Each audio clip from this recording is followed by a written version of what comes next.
Армысыздар, құрметті тіл сүйер қауым. Бүгін біз сіздерге арналған латынша оқы, латынша жаз, бейне дәрістер циклын бастаймыз.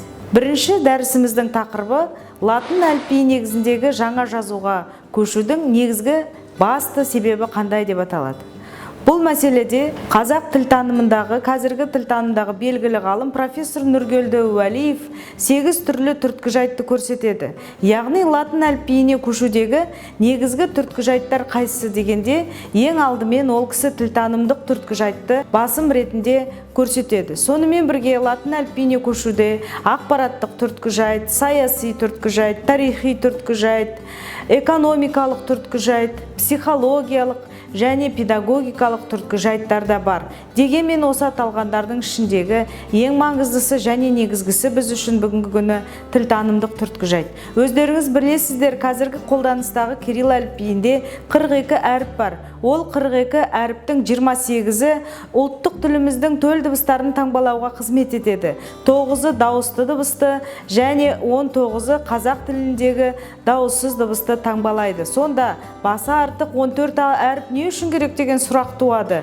Бұл жазу алғаш рет қолданған кезде біз, өздеріңіз жақсы білесіздер, Қазақстан ол кезде тоталитарлық Ресейдің бір отар елі болды. Сондықтан да біздің тілімізде отарланды.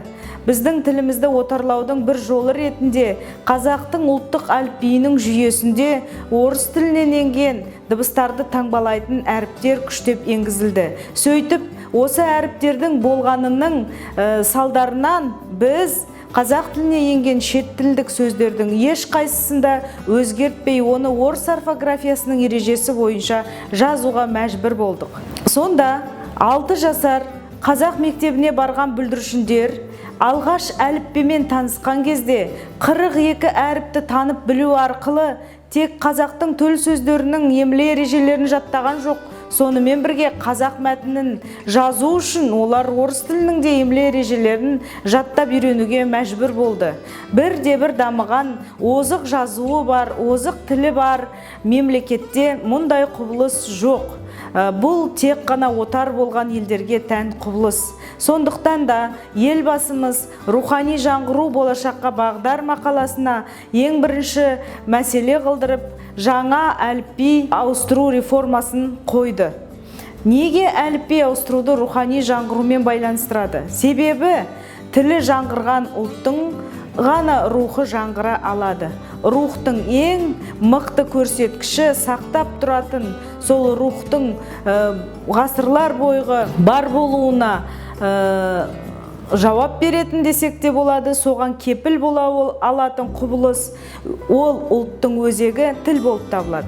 Сондықтан біз тілімізді тілден бостан тілге ауыстыру үшін ең алдымен жазудағы басы артық таңбаларды реформалауымыз керек болды. Алайда кирилл әліпбиінің өзін реформалап, осы басы артық деген әріптерді алып тастаған кезде, жұртшылық бәрібір де шет тілінен енген сөзді орыстың орфографиялық ережесімен жазуды тоқтатпайды екен. Оны тілтанушылар эксперименттер арқылы дәлелдеді.